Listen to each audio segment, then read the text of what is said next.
সামনে বলি, একবার এক স্বামী আর স্ত্রী দুজনে ঝগড়া লেগেছে। স্বামী স্ত্রীর ঝগড়ায় বেচারা স্বামী দুর্বল হয়ে গেছে, স্বামীর স্ত্রীর সামনে আর পেরে উঠছে না পারিয়া শেষ পর্যন্ত বলল, ঠিক আছে, তোমার মতো দাজ্জাল মার্কা বউর সাথে আমি আর থাকবো না, আমি চললাম, আমি এবার বিদেশেই চলে যাব, দেশেই থাকবো না। স্ত্রী কিছু বলতেছে না। স্বামী দেখে যে সন্ধ্যা পর্যন্ত স্ত্রী তাকে সাধেও না, মহা সমস্যা। বলেও বেচারা মুসিবতে পড়েছে, প্রেস্টিজ কনসার্ন হয়েছে, ইজ্জতের ব্যাপার। শেষ পর্যন্ত জায়নামাজ বালিশ টালিশ পেঁচাইয়া বিদেশের উদ্দেশ্যে নিজেকে তৈরি করে বারান্দায় নেমে বলল যে মাগরিবের রক্ত যখন হয়েই গেল, মাগরিবটা পড়ে নেই। মাগরিব পড়েছে, দোয়া তাসবিহ ইত্যাদি পড়ছে, দেখেনি স্ত্রীর পক্ষ থেকে কোনো কি দাওয়াত আসে যে আপনার যাইয়া কাম নাই। তো স্ত্রী বেচারিও বুঝে ফেলেছে তার স্বামীর দৌরত্ব কত দূর, সেই জন্য সেও আর কিছু ক্ষয় ঠয় না। এশা রক্ত যখন হয়ে গেছে তখন বিড়বিড় করে স্বামী বেচারা বলছে, মানুষ নাকাউয়ার জাত, সন্ধ্যার আগে ছিলাম কোথায় আর এখন আসলাম কোথায়। বউ ঘরে বসে কয় যে বুঝছি, আর যাওয়া লাগবে না বিদেশে। ঘরের থেকে বারান্দায় নামি তুমি বলো মানুষ না কাউয়ের জাত, সন্ধ্যায় ছিলা কোথায়, এখন নামছো কোথায়, তোমার আর বিদেশে যায় কাম নাই, তুমি ঘরে এসে মশারির মধ্যে ঢোকো। তো পৃথিবী থেকে মাত্র 2,32,000 মাইল দূরে চাঁদ, সেই চাঁদে অবতরণ করে বলছে মুহাম্মদ সাল্লাল্লাহু আলাইহি ওয়াসাল্লাম কি চাঁদে গেছে? আরে বেকুব, 2,32,000 মাইল দূরের চাঁদ নয়, 9,30,00,000 মাইল দূরের সূর্য নয়, কোটি কোটি সহস্র কোটি মাইল দূরের গ্যালাক্সি নয়, মিল্কি ওয়ে নয়, সমস্ত তারকারাজি গ্রহ পুঞ্জ সব কিছুকে পেরিয়ে গিয়ে 7 আকাশ ফুঁড়ে মুহাম্মদ সাল্লাল্লাহু আলাইহি সাল্লাম আরশে আজিম ভ্রমণ করেছেন, যা পৃথিবীর কোন বিজ্ঞানের পক্ষে সম্ভব নয়। সুতরাং মুহাম্মদ সাল্লাল্লাহু আলাইহি সাল্লাম সর্বকালের সর্বযুগের সব ব্যাপারে শ্রেষ্ঠ মহান ব্যক্তিত্ব। বুখারী শরীফে এসেছে, প্রতি রমজান মোবারকে হযরতে জিবরাইল আসতেন, হুজুরকে বলতেন, হুজুর আপনি তেলাওয়াত করেন, আমি শুনি, যতটুক নাজিল হয়েছে পড়েন। হুজুর পড়তেন, জিবরাইল শুনতেন, আবার জিবরাইল পড়তেন, হুজুর শুনতেন। এমনি করে করে যে বছর হুজুর ইন্তেকাল করবেন, হুজুরের জীবনের শেষ রমজান মোবারকে কোরআন নাজিল পরিপূর্ণ হয়ে গেছে। হযরতে জিবরাইল বলেন, হুজুর কোরআন তো নাজিল তামাম হয়ে গিয়েছে, এবার আপনি পুরা কোরআন পড়ে আমারে শোনান। হযরতে রাসূল পুরাটা পড়ে 30 পারা পড়ে শোনায় দিলেন, জিবরাইল শুনলেন। এবার জিবরাইল বলেন, হুজুর আমি তেলাওয়াত করতেছি, আপনি শোনেন। হযরতে জিবরাইল 30 পারা পড়লেন, হুজুর শুনলেন। আবার হযরত জিবরাইল বলেন, হুজুর আবার আপনি পড়েন। হুজুর পড়লেন, জিবরাইল শুনলেন, আবার জিবরাইল পড়লেন, হুজুর শুনলেন। তার মানে হলো হুজুর যে বছর ইন্তেকাল করলেন ওই বছরের রমজান মোবারকে হযরত জিবরাইল 2 বার পড়েছেন, হুজুর শুনেছেন, আর হুজুর 2 বার পড়েছেন, জিবরাইল শুনেছেন, যাতে করে একটা জের জবর, একটা আয়াত, একটা সেমিকোলন যেন বাদ না পড়ে যায়। শাহরু রমাদানাল্লাযী উনজিলা ফীহিল কুরআন, রমজানের পবিত্র মাসে আমি অবতীর্ণ হয়েছি। সুবহানাল্লাহ। যদি প্রশ্ন করা হয় রমজানে তো আসছো, কিন্তু প্রথম নাজিল হয়েছিল কোন সময়? ওটা কি দিন ছিল না রাত ছিল? কোরআন তার জবাবে বলে, ইন্না আনজালনাহু ফী লাইলাতিল কদর, কদরের পবিত্র রাতে আমি এই পৃথিবীতে আমার আগমন ঘটেছিল। যদি প্রশ্ন করা হয় বুঝলাম সবই, কেন নাজিল হয়েছে তুমি এই পৃথিবীতে, তোমার আসার উদ্দেশ্য কি, মূল কাজটা কি, এই প্রশ্ন যদি করা হয়, কোরআনে কারীম তার জবাবে বলে, শোনো কেন এসেছি, লিতুখরিজান নাসা মিনাজ যুলুমাতি ইলান নূর। আমার মিশন হচ্ছে গোটা বিশ্ব মানবতাকে পুঞ্জীভূত জমাট বাঁধা অন্ধকারের ভেতর থেকে টেনে বের করে আলোর সন্ধান দিতে, আলোর দিকে আনার জন্য আমি কোরআন নাজিল হয়েছি। আল্লাহ পাক আমাদের জন্য একটি পবিত্র মাস আমাদেরকে দিচ্ছেন, দান করেছেন, যে মাসটির নাম হচ্ছে রমাদান। রমাদান হচ্ছে রামদুন, রা মিম দত। রাম ধাতু থেকে উৎপত্তি, এর অর্থ হচ্ছে জ্বালানো, পুড়িয়ে দেওয়া, ভস্ম করে দেওয়া। রমাদান, রমজান মুবারকে যারা নাকি সিয়াম সাধনা করে, আত্মত্যাগ করে, অর্থাৎ তিতিক্ষা, ত্যাগ এবং তিতিক্ষা করে, রমজান মুবারকে আল্লাহ পাক যেভাবে রোজা চান ওইভাবে যারা রোজা রাখে, তাদের সমস্ত গুনাহ সমূহকে আগুন যেমন আবর্জনাকে জ্বালিয়ে দেয়, রোজা যদি সঠিকভাবে কারো হয় তাহলে তার গুনাহগুলিকে এইভাবে জ্বালিয়ে ভস্ম করে দেয়। সুবহানাল্লাহ বিহামদিহি। এই রমজান আমাদের সামনে। আমি আমার আলোচনার শুরুতে আমি আপনাদের খেদমতে আরজ করতে চাই যে মাসটির মধ্যে আমরা প্রবেশ করতে যাচ্ছি, দুটি জিনিস আমাদের সামনে এখন। একটি হচ্ছে আমরা মাহে রমজানকে ইস্তেকবাল করতে যাচ্ছি, মাহে রমজান আমাদের সামনে। দোয়া করে নেই যে আল্লাহ পাক এই পবিত্র রমজানের সম্মান করার মতো তৌফিক আমাদেরকে দান করো, আর যেভাবে রোজা রাখলে পরে তুমি খুশি হও সেইভাবে আমাদেরকে রোজা রাখার তৌফিক দান করো, বলি আমিন। এটি হচ্ছে সর্বশ্রেষ্ঠ মাস আল্লাহ পাক মুসলমানদের জন্য দান করেছেন। আবারও বলি আলহামদুলিল্লাহ। কোরআন শরীফের মধ্যে আল্লাহ সমস্ত ইবাদতের কথা বলেছেন, কিন্তু ডিটেইলস আলোচনা করেন নাই।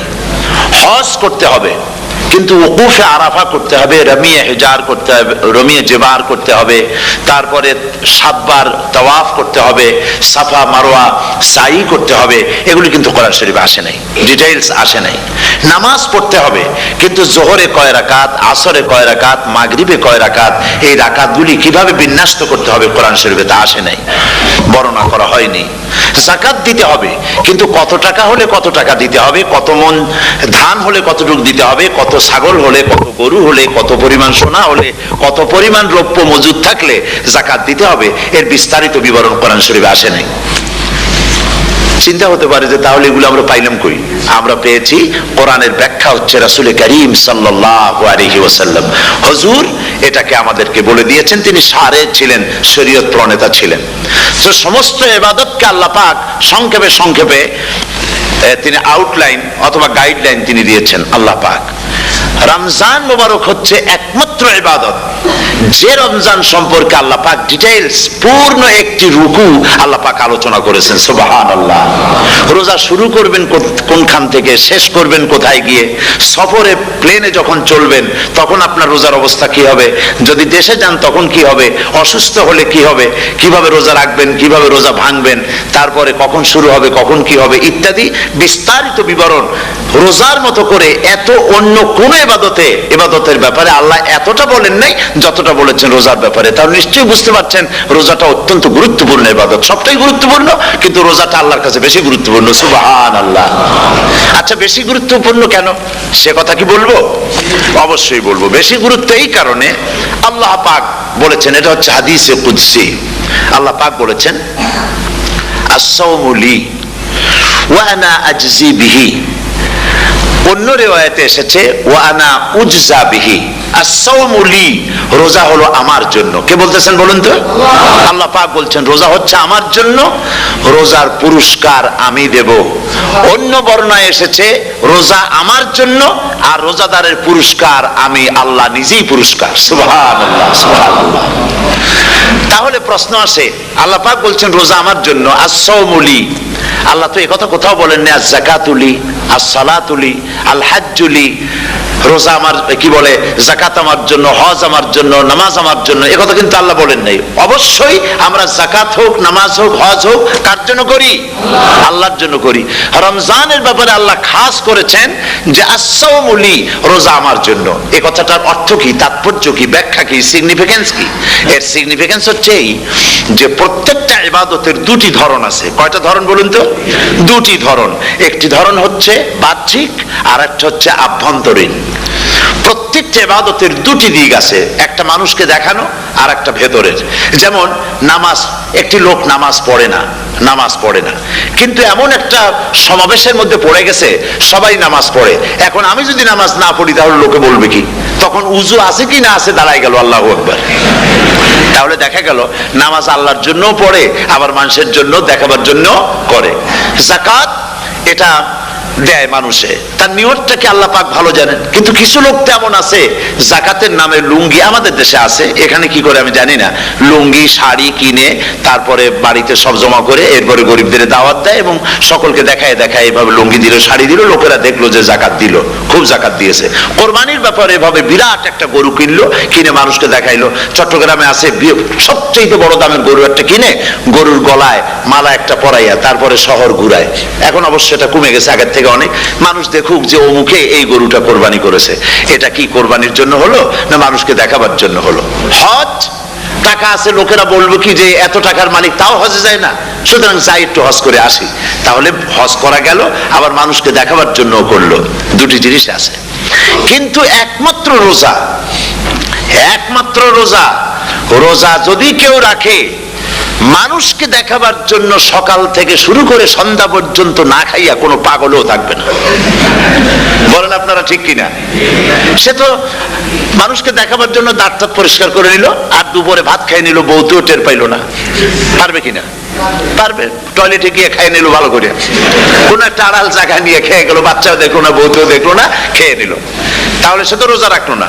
আল্লাহ পাক বলছেন আসসামুলি, রোজা হচ্ছে আমার জন্য, যে রোজা রাখে আমার জন্যই রাখে, মানুষকে দেখাবার জন্য সারাদিন না খাইয়ে থাকার কোনো প্রশ্নই ওঠে না। সুবহানাল্লাহ। সুতরাং রোজা যে রাখলো সে আমার জন্যই রাখলো। ওয়া আনা আজজি বিহি, রোজার পুরস্কার আমি আমার হাত দিয়ে দেব। সুবহানাল্লাহ, আমার হাত দিয়ে দেব। ম্যানেজার যদি বলে এই কাজগুলি করলে পরে বেতন, নির্ধারিত বেতন পাবা, আর এইটা যদি করো তাহলে বেতনটা আমি দেবো আমার হাত দিয়া, তাহলে এমপ্লয় যারা তারা বুঝতেই পারবে যে মালিক যখন নিজেই দেবে তাহলে ম্যানেজারের মতো দেবে না, মালিক মালিকের মতোই বড় করে দেবে। তো আল্লাহ পাক ফেরেশতাদের কাছে এটা রাখেন নাই, সব নাকি তোমরা লেখো গিয়া, আর রোজার সওয়াব আমার হাত দিয়ে আমি দেব। সুবহানাল্লাহ। এরপরে আল্লাহ পাক বলছেন, অন্য রিওয়ায়াতে এসেছে রোজা আমার জন্য, আর রোজাদারের পুরস্কার আর কিচ্ছু না, রোজাদারের পুরস্কার আমি আল্লাহ নিজেই পুরস্কার হয়ে যাব। সুবহানাল্লাহ। হাদিস শরীফে এসেছে রোজা রাখলে পরে ক্ষুধার কারণে, খালি পেটে থাকার কারণে টক্সিন জাতীয় এক প্রকারের গ্যাস তৈরি হয় পেটের ভেতরে, স্টমাকের মধ্যে, ফলে মুখে এক রকমের দুর্গন্ধের সৃষ্টি হয়। নবীজি বলেছেন রোজাদারের মুখের থেকে যে গন্ধ বের হয় আল্লাহ পাকের কাছে রোজাদারের মুখের গন্ধ মেশক আম্বারের চাইতে বেশি পবিত্র। আপনার মুখের গন্ধটাও আল্লাহর কাছে পবিত্র। রোজাদারের জন্য, রোজাদারদের জন্য জান্নাতের একটি দরওয়াজা খাস করে রাখা হয়েছে, যার নাম রায়্যান। এই দরওয়াজা রোজাদারদের জন্য, কেবলমাত্র রোজাদারেরা সেখান থেকে প্রবেশ করবে, আর কেউ প্রবেশ করতে পারবে না। এই রোজাদারদের সম্পর্কে আল্লাহ পাক বলেছেন, হাদিস শরীফে এসেছে, বুখারী শরীফের হাদিস, রাসূল করিম সাল্লাল্লাহু আলাইহি ওয়াসাল্লাম বলেছেন লিসাইমে ফারহাতান, ফারহাতুন ইনদা ফিতরিহি ওয়া ফারহাতুন ইনদা লিকাই রাব্বিহি। রোজাদারের জন্য দুইটা খুশি। কয়টা খুশি বলুন তো? কে বলছেন? আল্লাহ রাসূল বলছেন রোজাদারের জন্য দুইটা খুশি। লিসাইমে ফারহাতান, দুটি খুশি। ফারহাতুন ইনদা ফিতরিহি, একটা খুশি হচ্ছে ইফতারের সময়। এই ফিতরিহিতে, এই ফিতরিহি দুটি কথা, এই একটি কথার দুটি ব্যাখ্যা হয়। একটা হচ্ছে ইফতারের সময়, ইফতারের কথা বলা হয়েছে, আর ঈদের কথাও এর মধ্যে বলা হয়েছে। ইফতারের সময় হলে একটা খুশি, আর একটা খুশি হচ্ছে ইনদা লিকাই রাব্বিহি, যখন রোজাদারের সঙ্গে আল্লাহ পাক দেখা করবেন তখন হবে আরেকটা খুশি। তার মানে হচ্ছে রোজাদারদের সঙ্গে স্পেশাল আল্লাহ রাব্বুল আলামিন সাক্ষাৎকারের ব্যবস্থা করবেন। সুবহানাল্লাহ। তাহলে দুটি জিনিস হলো, একটা হলো ইফতারের জন্য দুটা, রোজাদারের জন্য দুটা খুশি, একটা হলো ইফতারের সময়, আর একটা হচ্ছে আল্লাহর সঙ্গে যখন দেখা করবে। তো ইফতারের যে খুশিটা, এই খুশি রোজাদার ছাড়া কেউ বুঝবে না। ইফতার সারাদিন রোজা রাখার পর সামনে পেঁয়াজি, বেগুনি, সালাদ, তরমুজ, মিষ্টি, তারপরে আম্বালা সুইট মিটের নানান রকমের মিষ্টি, এরপরে মুড়ি, কত কিছু সব সামনে নিয়ে বসে আছে। দেখছেন অবস্থা? সমস্ত কিছু সামনে বসা, ঘড়ির দিকে তাকানো। আপনি যদি 5 মিনিট আগে খান, ফেরেশতা এসে মুখের উপর থাপ্পড় মারবে, বেটা খাইলি কেন? বলবে কেউ? বলবে না। কোন ফেরেশতা লাঠি নিয়ে দাঁড়ায় আছে? দাঁড়ায় নাই, কিন্তু আপনি খাচ্ছেন না কেন? সুবহানাল্লাহ, সুবহানাল্লাহ বলবেন না? বছর আগে আল্লাহ রাব্বুল আলামিন নির্দেশ করে রেখেছেন, সূর্য সাদা হওয়া থেকে, পূর্ব দিগন্ত সাদা হওয়া থেকে শুরু করে পশ্চিম দিগন্তে যখন কালো হয়ে কালো রেখা দেখা দেবে, যখন মাগরিব হয়ে যাবে, সূর্যাস্ত যাবে, ততক্ষণ পানাহার আর স্ত্রী সম্ভোগ থেকে বিরত থাকো। ১৫০০ বছর আগের আল্লাহ রাব্বুল আলামিনের এই নোটিশ কিভাবে কার্যকরী হচ্ছে উম্মতের মধ্যে, মুসলমানদের ভেতরে। খাবার সামনে আছে, পিপাসা লেগেছে, এখন তো পিপাসা লাগে না, খুব ঠান্ডার সময়, এখন রোজা রাখতে খুব মজা হবে, তাই না? খুব মজার রোজা। কিন্তু এই রোজা যখন জুন মাস আর জুলাই মাসে আসবে, তখন টের পায় মানুষ রোজা কাকে বলে। প্রচন্ড পিপাসা, সামনে সব খাবার পড়ে আছে, একটা খাবারের দিকে রোজাদারের হাত যায় না, ঘড়ির দিকে তাকায় আর চুপ করে বসে বসে আল্লাহর জিকির করতে থাকে। আল্লাহ কয়, ফেরেশতারা দেখ, এই বান্দা বানাইতে নিষেধ করছিলি, সুবহানাল্লাহ। আল্লাহ খুশি হয়ে যান।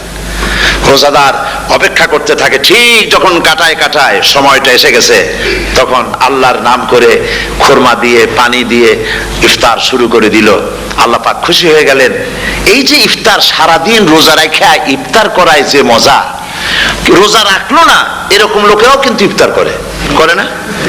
পুরান ঢাকায় আছে, ঢাকার তো কয়েকটা এলাকা আছে, পুরান ঢাকার লোকেরা নাকি বলে যে, যারা রোজা রাখে না তারা বলে যে, রোজা না রাখে একরকম পাপ করছি, আর ইফতার না করে কবিরা গুনাহ করবো নাকি, ইফতার তো করাই লাগবে। তো খুব মজা করে ইফতার করে তারা। তো সারাদিন রোজা রেখে পেঁয়াজি, ছোলা, বুট, মুড়ি খাওয়ায় যে মজা, সারাদিন ভাত খাইয়া তারপরে ইফতারের শরীক হওয়া, ছাগলে ঘাস খাইলে যেমন লাগে ওইরকম তার মুখে লাগে, এই মজা পাবে না।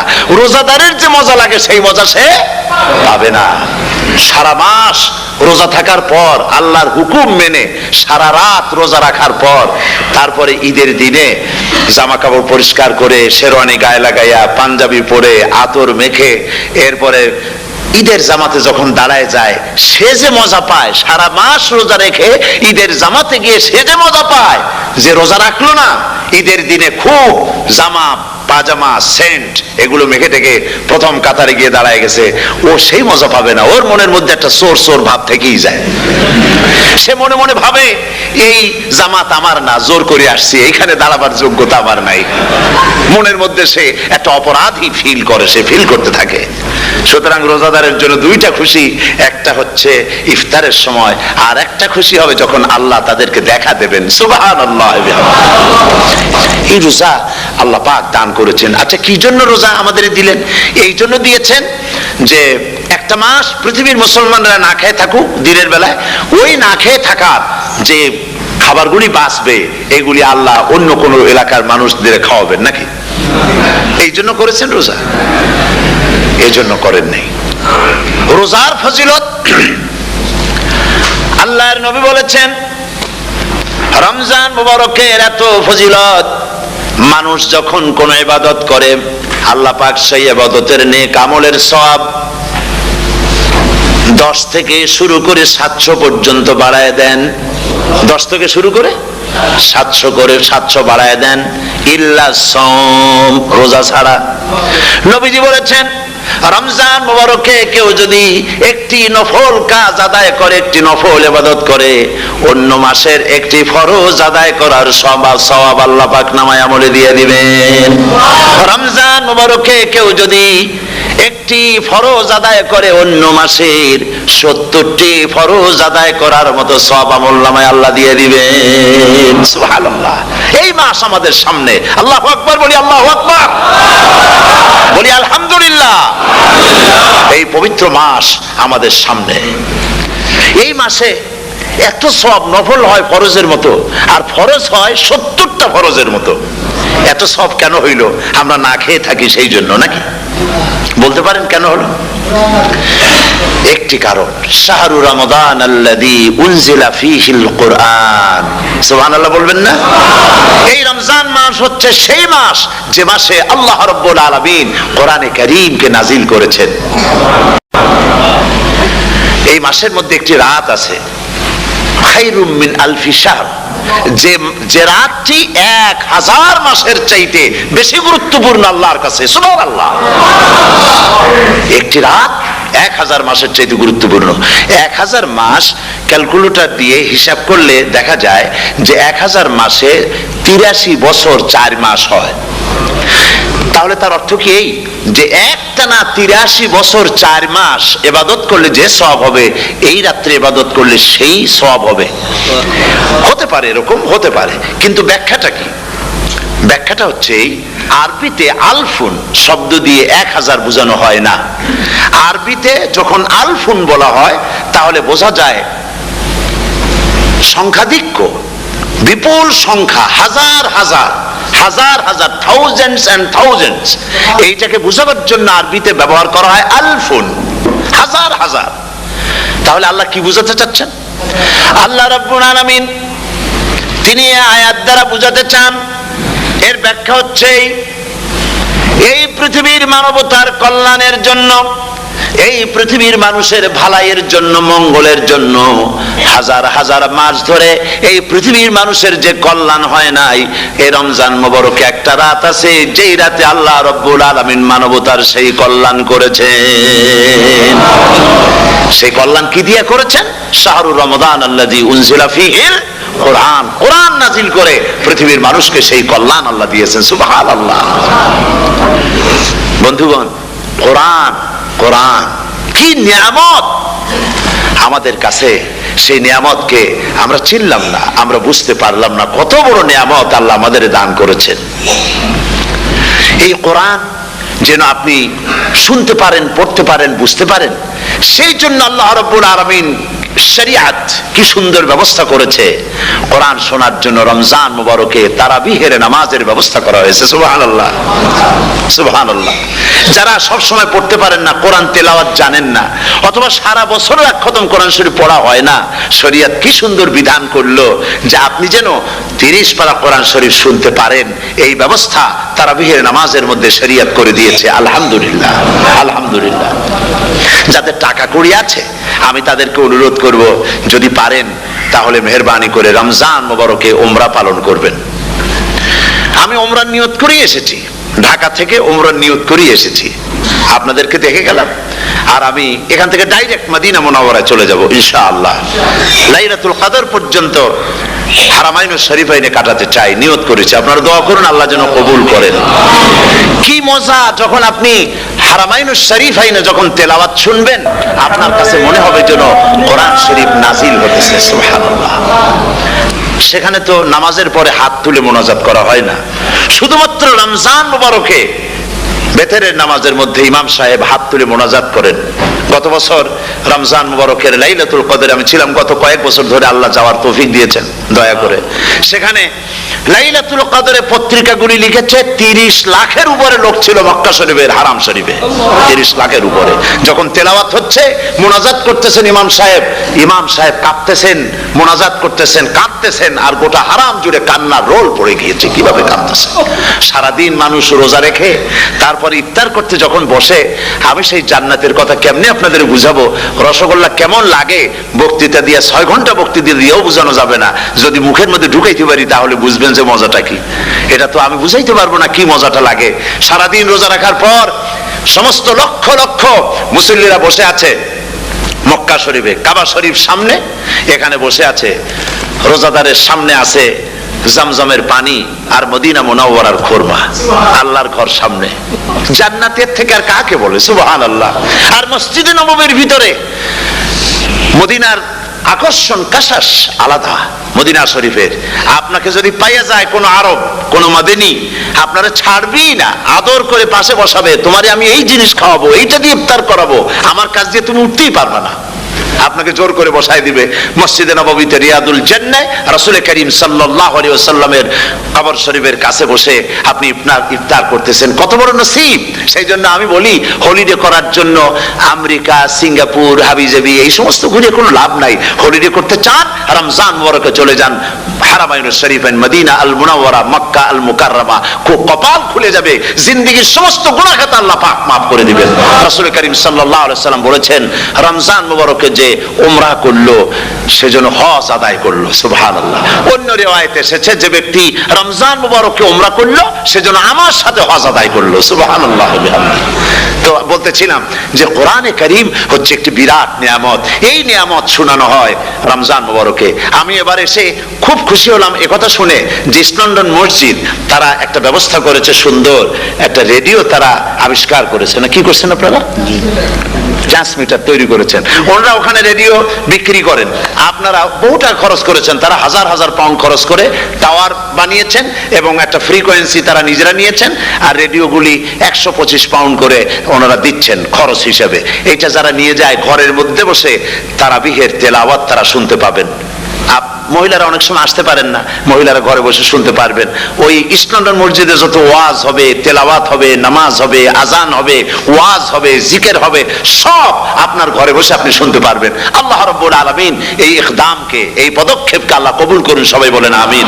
এবং প্রত্যেকের ঘরে ঘরে এই রেডিও পৌঁছে যাক, আমরা বলি আমিন। আল্লাহ যেন কবুল করেন। আপনি ঘরে বসে মসজিদের সমস্ত প্রোগ্রাম পেতে পারবেন। আর কি সুন্দর, সেখানে যিনি তেলাওয়াত করেন, আজান দেন, আলহামদুলিল্লাহ, তার আজান শুনলে পরে তো মনে হয় যে আমি মক্কা শরীফে চলে গেছি, মদিনায় চলে গেছি। আর তেলাওয়াত কত সুন্দর, আলহামদুলিল্লাহ। আল্লাহ তার প্রতি রহম করুন, আমরা বলি আমিন। সুতরাং বলতেছিলাম যে এই পবিত্র রমজানুল মুবারক, এটি কি, জিনিসটা কি, জিনিসটা বোঝাবার জন্য আমি বলি, যেমন এই ঘড়িটা এটা কেনার পর 2-1 বছর পর এটা ফাস্ট হয় অথবা কি হয়, স্লো হয়ে যায়। তখন এটাকে সারার জন্য আমরা হসপিটালে দেই। হসপিটাল মানে লন্ডন হসপিটাল না, ঘড়িরও হসপিটাল আছে। তো ঘড়ির হসপিটালে দিলাম, ওরা এটাকে দেখে শুনে ওয়াইলিং করে টরে দিল ঠিক মতো। একবার যদি ঠিক করে দিল, আবার আমার 1-2 বছর চললো, আর কোনো ডিস্টার্ব করবে না, ঠিক কিনা? আপনার গাড়ির ইঞ্জিন যদি কোনো রকমের অসুবিধা করে, তাহলে গাড়ির ইঞ্জিনকে ওভারহোলিং করতে হয়, ইঞ্জিন ডাউন দিতে হয়। একবার যদি ইঞ্জিন ডাউন দিলেন, ওভারহোলিং করলেন, তাহলে আপনার এই গাড়ি 5-6 বছরের জন্য আর হাত দিতে হবে না। এই কথাগুলি বুঝতে পারছেন কিনা? সারা জীবন, সারা মাস অন্যায় করার পরে, গুনাহ করার পরে মানুষের অন্তঃকরণে কালিমা লেগে যায়। আল্লাহ রাব্বুল আলামিন রমজান মুবারকের একটা ব্যবস্থা করেছেন, ইঞ্জিন ওভারহোলিং এর মতো, ইঞ্জিন ডাউন দেওয়ার মতো। আপনার কলবকে, আপনার আত্মাকে, আপনার বিবেককে, আমার বিবেককে পরিষ্কার করার জন্য রমজান মাস করে দিয়েছেন। রমজান মুবারকের একটি মাসের কোর্স যদি কমপ্লিট করা যায়, তাকওয়া দিয়া যদি ভরে দেওয়া যায়, তাহলে বাকি 11 মাস আরামসে চলবে, কোনো অসুবিধা হবে না। নবীজি বলেছেন, রমজান মুবারকে মাস আসার সঙ্গে সঙ্গে আল্লাহ রাব্বুল আলামিন তিনি জান্নাতের সমস্ত দরজাগুলি খুলে দেন, আর জাহান্নামের সব দরজাগুলি আল্লাহ রাব্বুল আলামিন বন্ধ করে দেন। সুবহানাল্লাহ। আর শয়তানকে শৃঙ্খল দিয়ে বেঁধে ফেলা হয়, শিকল দিয়ে শয়তানরা বাঁধা হয়ে যায়। এই হাদিসটা যখনই শোনাই বিভিন্ন জায়গায়, লোকেরা বিভিন্ন জায়গায় প্রশ্ন করে, হুজুর কোন তো যে শয়তানরে বাঁধতে হয়, কিন্তু রমজান মাস হতো লোকেরা মদ খায়, মিথ্যা কথা কয়, তাহলে শয়তান বাঁধা থাকলো কেমনে? আমি বলি, দেখেন, এরও ব্যাখ্যা আছে। এর ব্যাখ্যা হলো এই, কোন কোন ঘড়ি আছে একবার চাবি দিলে 6 মাস চলে, আর একবার চাবি দিলে 2 বছর চলে, আবার চাবি দিলে লাইফ চলে যায়। এরকমের ঘড়িও আছে। কোন কোন মানুষের শয়তানে এমন চাবি দিছে যে চাবিতে 6 মাস চলে, কোনটায় 10 মাস চলে, কোনটায় বছর চলে। রোজার মাসেও যারা গুনাহ করে, শয়তানে এমন চাবি দিছে যে রোজার মাসেও বন্ধ হচ্ছে না। এরা শয়তানের খপ্পরে পড়ে গেছে। আল্লাহ এই চাবি থেকে মুসলমানদেরকে হেফাজত করুন, বলি আমিন। জোরে বলেন আমিন। শয়তান থেকে পানাহ কেউ দিতে পারে না, কোন গভর্নমেন্ট পারবে না। ব্রিটিশ গভর্নমেন্ট পারবে নাকি? American government? কেউ পারবে না। শয়তান থেকে পানাহা দিতে পারে কেবলমাত্র কে? ওই আল্লাহ রাব্বুল আলামিন আমাদেরকে শিখায় দিয়েছেন, শয়তানের ওয়াসওয়াসা থেকে আমার কাছে পানাহা চাও। আউযু বিল্লাহি মিনাশ শাইতানির রাজিম। বিতাড়িত মরদুদ শয়তানের ওয়াসওয়াসা থেকে পানাহা চাই, আল্লাহর কাছে পানাহা চাও। আল্লাহ পাক বলেন, আমি পানাহা দিতে পারি শয়তানের ওয়াসওয়াসা থেকে। শয়তান থেকে আশ্রয় একমাত্র সিকিউরড, নিরাপত্তা পেয়েছেন আল্লাহর পয়গম্বরেরা। সুবহানাল্লাহ। আম্বিয়া আলাইহিমুস সালাম তারা আল্লাহ কর্তৃক নিয়ন্ত্রিত। শয়তানের ক্ষমতা নাই পয়গম্বরদের কাছে যাওয়া। চতুর সীমানার ভেতরে শয়তান প্রবেশ করে কোন নবীকে ওয়াসওয়াসা দিতে পারবে না। বলি সুবহানাল্লাহ। এই জন্য শয়তান থেকে বেঁচে যাওয়া, শয়তানের ওয়াসওয়াসা থেকে বাঁচা খুবই কঠিন। সেই জন্য আল্লাহ পাক বলছে শয়তানকে বেঁধে রাখা হয়, জান্নাতের সমস্ত দরজা খোলা, জাহান্নামের সমস্ত দরজা বন্ধ হয়ে যায়। এই নিয়ামতের মাস আমাদের সামনে।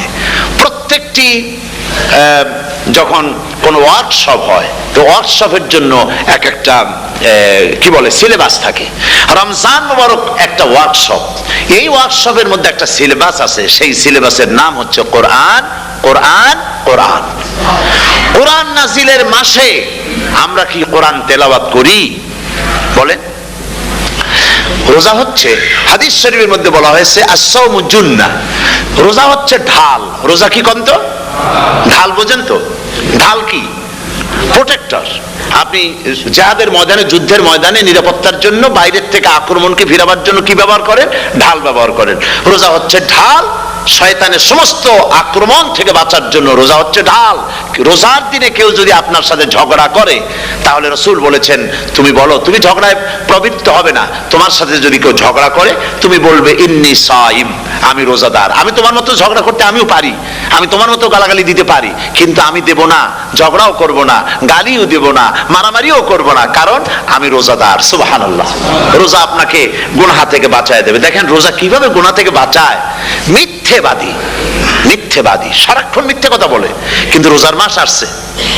এখন মিথ্যাবাদী যারা, তাদের ঘনিষ্ঠ লোকদের কাছে শুনেছি যে তারা বলে, যদি কোনো লোক দিনের বেলা এসে যায় আর এমন কথা, যে কথা বলতে গেলে মিথ্যা বলা ছাড়া উপায় নাই তার জন্য, সে তখন বলে ভাই তুমি তো অসময় আসছো, এখন আমি খুব ব্যস্ত, আই এম ভেরি বিজি, তুমি রাত্রে আসো।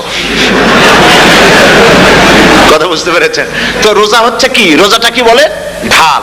কোন মেয়ে লোকের দিকে চোখ পড়লো, আহা আমি তো রোজাদার, চোখকে সাথে সাথে নিচে নামায় ফেললো। গানের আওয়াজ আসলো, আমি তো রোজাদার, সে গানটা শুনলো না। কাজী সমস্ত গুনাহ থেকে বাঁচার জন্য রোজা একটা বিরাট হাতিয়ার। সুবহানাল্লাহ। এই মাসে আল্লাহ রাব্বুল আলামিন এই মাসটা, এই রোজাটা কেন দিয়েছেন? লাআল্লাকুম তাত্তাকুন, ইয়া আইয়ুহাল্লাযীনা আমানু কুতিবা আলাইকুমুস সিয়ামু কামা কুতিবা আলাল্লাযীনা মিন ক্বাবলিকুম লাআল্লাকুম তাত্তাকুন। হে বিশ্বাসীরা, তোমরা যারা ঈমান এনেছো, শোনো, আমি রোজাকে তোমাদের জন্য ফার্জ করেছি, যেমন করে ফার্জ করেছিলাম তোমাদের পূর্বপুরুষদের উপরে। রোজা শুধু আমাদের উপরে ফরজ হয়েছে তা না, আমাদের আগে যারা যেসব নবীরা আসছিলেন তাদের উপর রোজা কি ছিল? ফরজ ছিল। সুতরাং এই রোজা তোমাদের উপরে ফরজ, এই জন্য লাআল্লাকুম তাত্তাকুন, যাতে করে তোমরা কি হতে পারো? পরেজগার হতে পারো। কি হতে পারো? পরেজগার, মুত্তাকি হতে পারো, আল্লাহকে ভয় করতে পারো। একমাত্র আল্লাহর ভয় মানুষকে ভালো বানাতে পারে।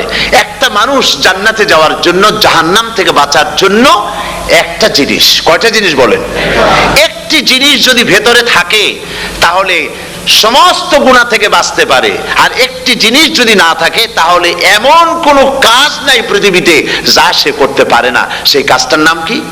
তাকওয়া। সবাই বলেন কাজটার নাম কি? তাকওয়া। যদি ভেতরে আল্লাহ পাকের ভয় থাকে, রব্বুল আলামিন আমাকে দেখছেন, তিনি আমাকে শুনতেছেন, এই ভয় যদি অন্তঃকরণের ভিতরে থাকে, তাহলে এই লোকটি কোনো গুনাহের কাজ করতে পারবে না, মিথ্যা বলতে পারবে না, ওজনে কম দিতে পারবে না, খাদ্যে ভেজাল দিতে পারবে না, শয়তানি বদমাশি করতে পারবে না। আর যদি এই জিনিসটির অভাব থাকে, যদি তাকওয়া না থাকে, তাহলে সমস্ত অন্যায় কাজ সে করতে পারবে। এই জন্য আল্লাহ রাব্বুল আলামিন বলেন, রোজা এই জন্য দান করেছে যাতে করে, রোজার মাস এই জন্য দিলাম, লাআল্লাকুম তাত্তাকুন, তোমাদের ভিতরে তাকওয়ার সৃষ্টি হয়। এই ওয়াজ আমি আপনাদের সামনে অনেকবার করেছি। হযরত ওমর রাদিয়াল্লাহু তাআলা আনহু রাতের বেলায় ঘুরতে ঘুরতে দেখেন এক বাড়িতে আলো জ্বলছে, শেষ রাত। এই রাত্রে বাড়িতে আলো জ্বলে কেন? ভাবলেন কোনো অসুখ বিসুখ হলো নাকি? তো উনি কাছে গেছেন, গিয়ে কান পেতে শুনতেছেন। বাড়ির মালিক বুড়ি তার যুবতী মেয়েকে ডেকে বলছে, মা ওঠো, তাড়াতাড়ি ওঠো। কেন? কয় যে সকাল তো হয়ে গেল, দুধ দই এনেছি, আমি দুধ এনে রাখছি, এখন তুমি পরিমাণ মতো সবটা পাত্রে পানি দিয়ে ভরে দাও, তাহলে ওজন বেশি হবে আর আমরা ভালো লাভ করতে পারবো। মেয়ে বলছে, মা তুমি বলো কি, এটা আমার দ্বারা সম্ভব না। কেন সম্ভব নয়? হযরত ওমর এক ফরমান জারি করেছেন, তিনি বলেছেন তিনি পানিতে দুধের মধ্যে পানি মিশাতে নিষেধ করেছেন। তাছাড়া রাসূল করিম সাল্লাল্লাহু আলাইহি ওয়াসাল্লাম খাদ্যদ্রব্যে ভেজাল দিতে নিষেধ করেছেন। কাজী হযরত ওমরের এই নির্দেশকে আমি অমান্য করতে পারবো না। মা বলছে, দেখো ওমর এখন তো ঘুমাইতেছে, এত রাত্রে তিনি কি এখানে আসছেন নাকি আমাদের এই কারবার দেখতে? তুমি পানি মিশাও ইচ্ছে মতো।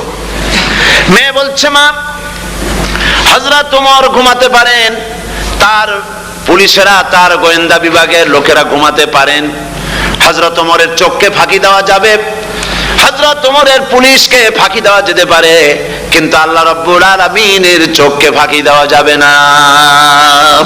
আমার পক্ষে সম্ভব নয়, আমি দুধে পানি মিশাতে পারবো না। হযরত ওমর রাদিয়াল্লাহু তাআলা চলে গেলেন, গিয়ে তার ছেলেকে ডেকে বললেন, ছেলে আমি তো এখন বুড়া হয়ে গেছি, আমার বিয়ের বয়স নাই, আমি একটা মেয়ের খোঁজ নিয়ে আসছি, যদি আমার বয়স থাকতো এই মেয়েটার আমি বিয়ে করতাম। সুবহানাল্লাহ, সুবহানাল্লাহ। এই মেয়েটা তুমি খোঁজ নাও, যদি বিয়ে না হয়ে থাকে তুমি প্রস্তাব দাও বিবাহের। কি সৌন্দর্য তিনি দেখলেন মেয়েটার মধ্যে, স্বাস্থ্য, রূপ, যৌবন, কি দেখলেন? তাকওয়া। জোরে বলেন না, কি দেখলেন? তাকওয়া। এই তাকওয়া তিনি দেখলেন। এই তাকওয়ার উপরে ভিত্তি করে আমিরুল মুমিনিন, অর্ধেকটা পৃথিবীর প্রেসিডেন্ট, খলিফাতুল মুসলিমিন, আমিরুল মুমিনিন হযরত ওমর তার ছেলের জন্য পুত্রবধূ করে তাকে ঘরে নিয়ে আসলেন। সুবহানাল্লাহ। ফায়দা কি হলো?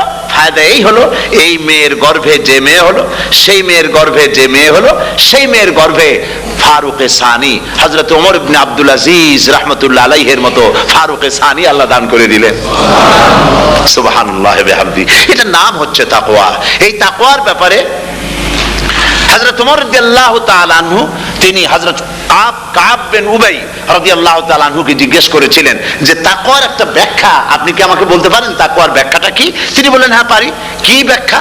তিনি বললেন যে দেখুন, তাকওয়ার ব্যাখ্যা হচ্ছে এই যে সংকীর্ণ একটি রাস্তা, সরু ন্যারো একটা রোড, এই ন্যারো রোডের দুই দিকে আছে কাঁটাযুক্ত লতা পাতা, এই কাঁটাযুক্ত লতা পাতার মধ্য দিয়ে এই সরু রাস্তা দিয়ে আপনি যখন যাবেন তো কিভাবে যাবেন? হযরত ওমর বললেন, আমার জামা কাপড় এইভাবে খুব আটোসাটো করে আমরা যাব, যাতে করে গায়ের চামড়াও না ছেড়ে আমার জামাও যাতে না ছেড়ে যায়। হযরতে কাব বিন উবাই রাদিয়াল্লাহু তাআলা আনহু বলছেন, এটার নামই হচ্ছে তাকওয়া। এটার নাম কি? তাকওয়া। এটার নাম হচ্ছে তাকওয়া। দুনিয়ার অসংখ্য পাপের ভেতর থেকে আপনি চলে যাবেন, পাপ যেন আপনাকে স্পর্শ করতে না পারে। এটার নাম তাকওয়া। বাইন মাছ নিশ্চয়ই খেয়েছেন আপনারা, না লন্ডনে পাওয়া যায় না? পাওয়া যায়। এই বাইন মাছ যারা খেয়েছেন আপনারা, আমি জানি না আপনারা জানেন কিনা, বাইন মাছ কোথায় থাকে? পানিতে থাকে না কাদায় থাকে? মাশাআল্লাহ, বাইন মাছ থাকে কাদার মধ্যে। কিন্তু এই বাইন মাছ যারা ধরেছে তাদের মুখে শুনেছি আমি যে বাইন মাছ থাকে কাদায়, ওকে যখন ধরে টেনে বের করা হয় কাদার মধ্যে থেকে এক ফোঁটা কাদা ওর গায়ে নাই। এই কলুষিত সমাজ, পাপে ভরপুর, গ্রেট ব্রিটেন, আমেরিকা, পাশ্চাত্য, আমাদের দেশ, সর্বত্র পাপ আর পাপ। এই পাপের মধ্যে বাইন মাছ শুধু খাইয়েন না, ওর কাছ থেকে শিক্ষাও গ্রহণ করেন। ও যেমন কাদার মধ্যে থাকে, কাদা ওর গায়ে লাগে না, আপনিও এই সমাজের মধ্যে আপনি আপনার কাজ চালিয়ে যান, পাপ যেন আপনাকে স্পর্শ না করে। আল্লাহ যেন পাপের থেকে আমাদের বাঁচান। আমরা বলি আমিন, সবাই বলেন আমিন। এটার নাম হচ্ছে তাকওয়া। আর তাকওয়া লম্বা জামায় তাকওয়া হয় না, লম্বা দাড়িতে তাকওয়া হয় না, পাগড়ি একটা বানলেই তাকওয়া হয় না। রাসূলুল্লাহ সাল্লাল্লাহু আলাইহি ওয়াসাল্লাম বলছেন তাকওয়া হা হুনা, হা হুনা, হা হুনা, তিনবার বলেছেন, বুকের দিকে দেখায় বলেছেন তাকওয়া হা হুনা। তাকওয়া হচ্ছে এখানে। এর অর্থ এই নয় যে আমি দাড়িকে আমি ছোট করে দেখছি, জামাকে ছোট করে দেখছি, তা নয়। কিন্তু বলছি যে তাকওয়াটা হচ্ছে অন্তরের ভেতরে। এই অন্তরের ভেতর থেকেই এটার বহির প্রকাশ হতে হবে। আপনার কথায়, আপনার বলায়, আপনার ওঠায়, আপনার বসায়, আপনার চালচলনে, আপনার বিয়ে শাদীতে, আপনার ব্যবসা বাণিজ্যের সর্বত্র তাকওয়ার ছাপ প্রদর্শিত হতে হবে। তাহলেই আমার মধ্যে তাকওয়া এসেছে বলে প্রমাণ হবে। আর এটাই আল্লাহ পাক চান, রমজান মুবারকে তোমাদের মধ্যে তাকওয়া সৃষ্টি হোক। রোজা সম্পর্কে এই কথাগুলি আমি বলে নিলাম। প্রথম 10 দিন শুধু রহমত নাজিল হবে, দ্বিতীয় 10 দিনে আল্লাহ পাক শুধু মাফ করতে থাকবেন, আর তৃতীয় 10 দিন আল্লাহ পাক জাহান্নাম থেকে মুক্ত করে দিবেন। সুবহানাল্লাহ। রমজানে মক্কা শরীফে মদিনা শরীফে ছোট্ট একটা বাচ্চাও ঘুমায় না, অন্তত 5-7 বছর 8-10 বছর বয়স হয়ে গেছে এরকম বাচ্চা সারা রাত্রে 1 সেকেন্ডের মধ্যে ঘুমায় না। সমস্ত লোক জাগে, ফজরের নামাজ পড়তে থেকে ঘুমায়, সব সমানে 2 হাতে নেকি কামাই করে। নেকি কামাইয়ের মৌসুমে বাহার, রমজান হচ্ছে নেকি কামাইয়ের বসন্তকাল। আপনারা যেন খবরদার মিস করবেন না, মিস করবেন না খবরদার।